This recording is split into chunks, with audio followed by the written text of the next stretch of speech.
There is a moment before you share something real where your heart pounds, you feel it beating in your throat, you're not sure if you're going to pass out, you're going to scream, if this is the best thing you're about to do or the worst. And that right there is the moment that it gets real.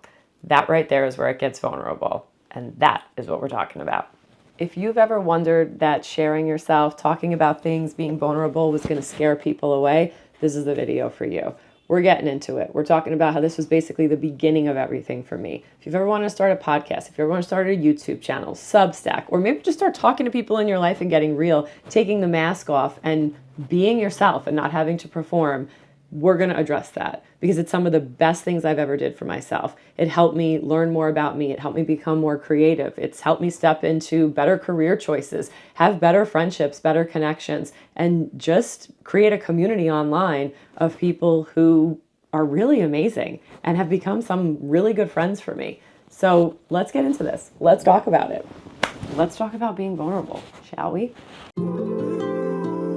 I'm Donna, the creator and curator of the Donas Project. My name's Donna. I'm a nurse in New York City. I'm an artist and I'm into a lot of different things. I'm Donna Guerreros. I'm a nurse and I'm an artist from New York City. And I basically share my navigating of this dumpster fire that is life. Hey, I'm Donna. I'm a nurse and I'm an artist in New York City. And I've been making vision boards for years.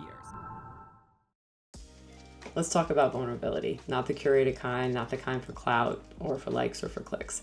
I'm talking about you sharing, you being yourself, you putting that piece of content out there, you writing, you even sending that email or going on that date and thinking, what if they don't get it? What if they don't get me? What if I regret this? What if I am really, really afraid of being seen? That's what we're going to talk about. Because for years, I was someone who played behind the scenes. I was a photographer. I made people look good. It literally was my job. You looked great. I did my job. I'm a nurse. I helped you. You got better. I did my job, right? I was the supportive wife. I helped my husband. I supported his career. He was becoming a comedian. He was becoming a broadcaster. I supported. I stayed behind the scenes. And the thing for me was doing that, when you're behind the scenes, you look good. You feel good. And there's also not a lot of risk involved in regards to putting yourself out there or necessarily being judged. And I realized after a certain amount of time that me continuing to be behind the scenes when I wanted to be doing a little bit more was actually me playing small. And I was not being vulnerable. I was really keeping my guard up and I was really creating all this safety for myself and creating this kind of big cushion and bubble that I could stay in and still kind of be a part of it without putting myself out there too much, without making myself too vulnerable. The truth was that I was really, really afraid of failing publicly. And honestly, I was hiding. And when you break it down, that's really what I was doing. Because being seen and being visible in your own life and putting yourself out there and doing this, it's scary. And it means being vulnerable. And I was terrified of that. Because I also knew the content that I wanted to share and I knew the content I wanted to talk about. I wanted to talk about the messy stuff. I wanted to talk about healing. I wanted to talk about getting better. I wanted to talk about, hey, there's days where I have no self-confidence or there's days it's really hard for me to do this stuff. And how do you pick yourself back up? And how do you dust yourself off? And how do you make new friends? How do you deal with friendship breakups? I knew the topics that I was going to talk about was going to involve me having to share parts of my life and parts of myself. I also knew I wanted to write more and I wanted to take my creative to the next level. I wanted to take my photography to like moving image. And with that, again, comes putting yourself out there, being judged, being seen, and also not controlling how it's being seen. With photography, I could edit, I could control, I could pick the photos, I could select the final cuts, I could leave stuff on the cutting room floor. I was shooting it, I was producing it, I was editing it, I was delivering the final thing.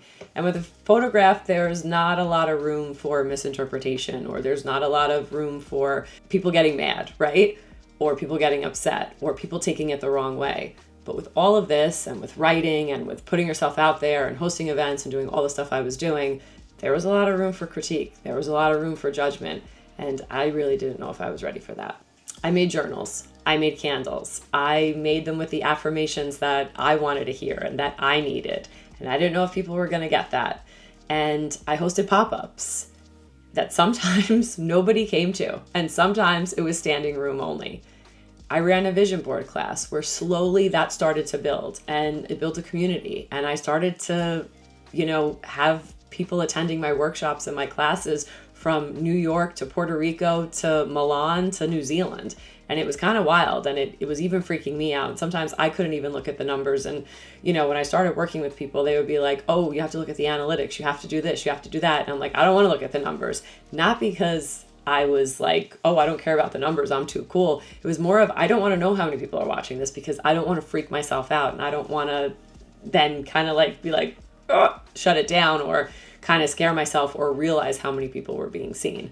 So I just kind of kept all of that out of my peripheral so I could keep creating and doing what I was doing. And then I started realizing that people were showing up.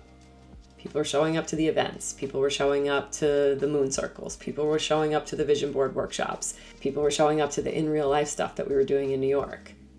And then I kind of, as things started snowballing and things started picking up, I realized people were showing up not for candles, not for planners. People were showing up for me. And it wasn't all glamorous. It was scary. It was sometimes terrifying. I'm going to be honest with you.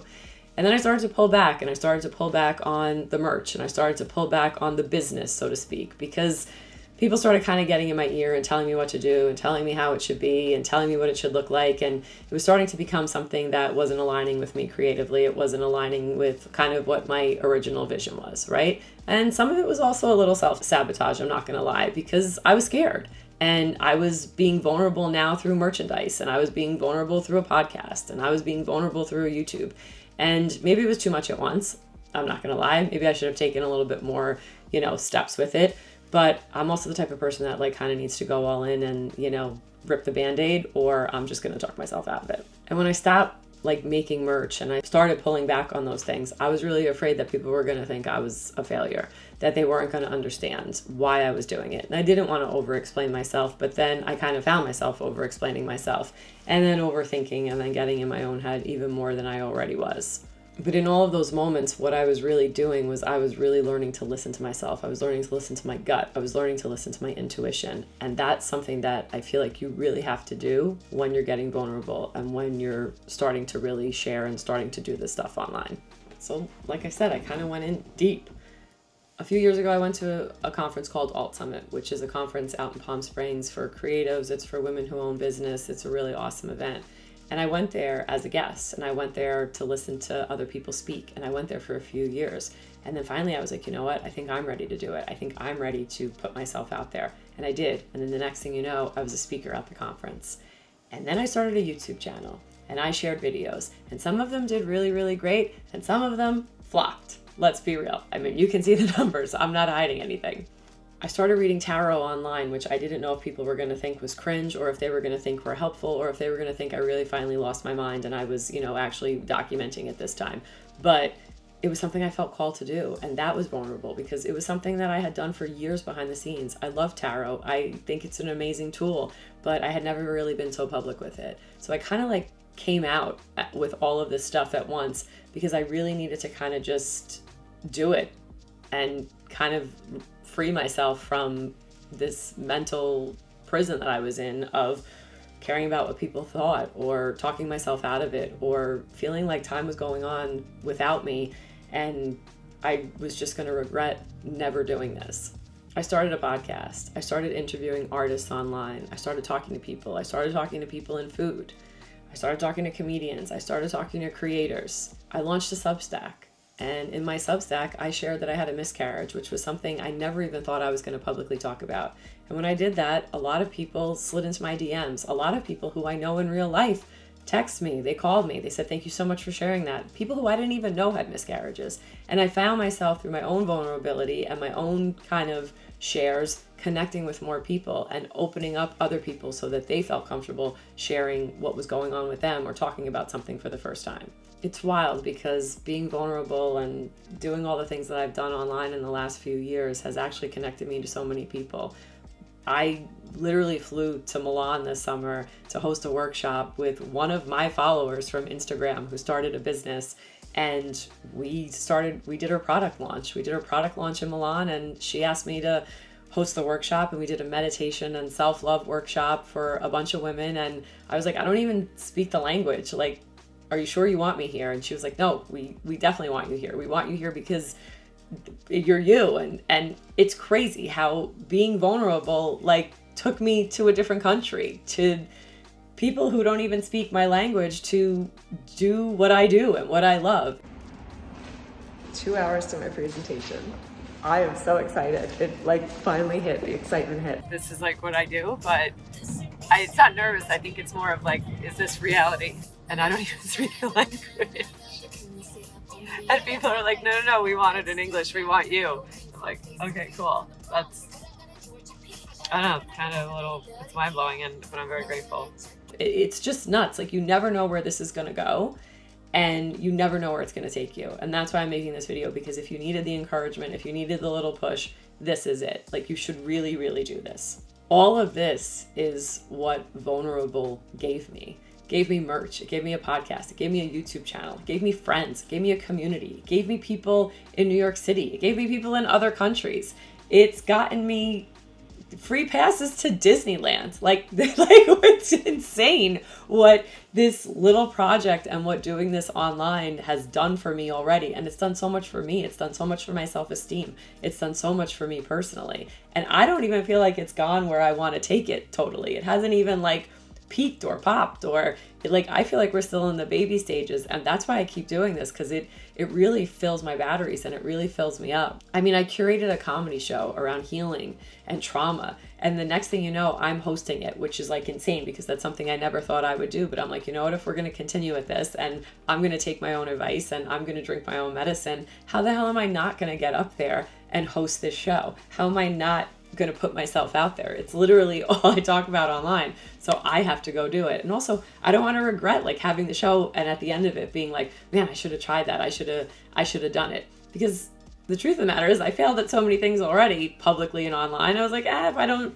do well at this, what's the worst that happens? We just never do the show again, right? Like, it's not a big deal. And then I had this idea after the comedy show to start, The Art of Self, which was a series of interviews, and it was a series of, video and kind of like deep diving with artists and creatives and people who I admired, and getting down to the nitty gritty of their stories and how taking this like alternate path, or doing something that was not necessarily accepted by their family or their community, or going against the grain, or, maybe not taking over the family business or whatever, how that helped them truly become themselves and how it worked out for them.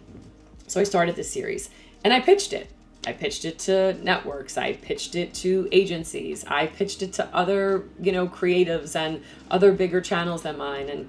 And nobody cared. It was just like door shut after door in my face. And then finally I was like, you know what if I made it? What if I did this? Another step in being vulnerable. I had to write it, produce it, interview people, and basically film it, because I had no budget. But I did it. And was it amazing? Is it Oscar-worthy performance or documentary? Probably not, but I'm really, really proud of it. And it's helped me figure out how to do it next, or where to take it to the next level. So you kind of got to start somewhere. And that was me being vulnerable in that, because I honestly had no idea what I was doing. I had never really filmed, something like that before. I had never really edited. I had never really had a vision for that. And also, I was literally interviewing, editing, recording, doing the setups. I was doing it all on my cell phone. Like, it wasn't done with even professional equipment or good equipment. It was done with my iPhone. And through all of this, the thing that I've learned is that vulnerability is not weakness. It's a portal. It's a portal to yourself. It's a portal to community. It's a portal to self-esteem and self-confidence. It's a portal to connection. It's a portal to your higher self, to parts of yourself and layers that you didn't even know existed. Because being seen doesn't mean being perfect. It means being real. And that's what vulnerability is. And the moment that I stopped waiting for someone to pick me, and the moment I finally picked myself, that's when everything changed for me. You don't need a pitch deck to be powerful. You just need to be brave enough to kind of start somewhere and begin. And when I first kind of was doing this, I was like, who's going to want to see this? Who's going to want to see the messy? Who's going to want to see me being vulnerable? It's not weakness. Vulnerability, it's power. It's the decision to show up for yourself. It's the decision to show up fully as yourself and not be worried about what people are going to think, or if they're going to judge you, or if you have to perform, or you have to act, or if they're only going to like you if you're a certain way. Knowing that it might not land, knowing that it might not be perfect, knowing that it might not be received well, knowing that it's not wrapped up in a box with a bow and it's all beautiful, that's a real flex. Just putting it out there anyway, just going for it anyway, just doing it anyway. That's more of a flex than a Rolex or a yacht or, I don't know, a Porsche, I guess. Because you're being yourself, you're being real. And so many people out here are like running from their feelings and running from themselves and, you know, getting trapped in consumerism and they're just hiding. And is that something you want to do? That's something you have to ask yourself. We connect through the confessions, through the real stuff, through the cracks, not through the polished, all put together. And I think we need community now more than ever. And I think being vulnerable is going to land us in more community. It's going to land us in more connection. And it's going to land us in real, authentic connection. And it's going to land us closer to ourselves. Because when you take all the stuff away, when you take away the shiny things, the fancy things, it's you. It's you with you. It's you with your significant other. It's you with your friends. It's you with your family. And if you can't be yourself with those people, like, what's the point? The benefit of sharing your story is that you stop feeling so alone. You start attracting people who get it. You start attracting like-minded people. And you can use your story to empower other people. When I started sharing my story from being burnt out as a nurse post-pandemic and all the stuff I was going through and how hard it was to step away from my merch line, I wasn't talking into the void. I was talking to other people, and I was shocked how many people started talking back and, you know, just sharing what they were going through. I was giving other people permission to pause, to pivot, to be themselves, to speak up, to have a room, to have a space. And when I stopped waiting for brands and networks and PR and agencies to all say yes to what I was doing, and I just did it, it was a reminder that I don't need outside validation to begin anything or do anything. You just need to start. And you have to overcome that fear, because vulnerability is scary, because it requires honesty. And it also invites judgment. Being seen invites judgment. You're gonna get critiques. But I don't know, is it scarier to stay hidden your entire life? Is it scarier to play small? Like, do people on their deathbeds, like, say, wow, I'm really glad I played small. I'm really glad I didn't go for it. I'm really glad I didn't go there with it.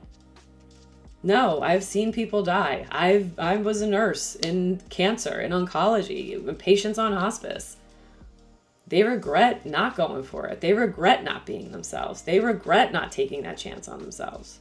And that's what happens, and that's the truth. Telling your story isn't about making yourself the hero. It's not about making yourself the god. It's about showing you're human. It's about connecting with people.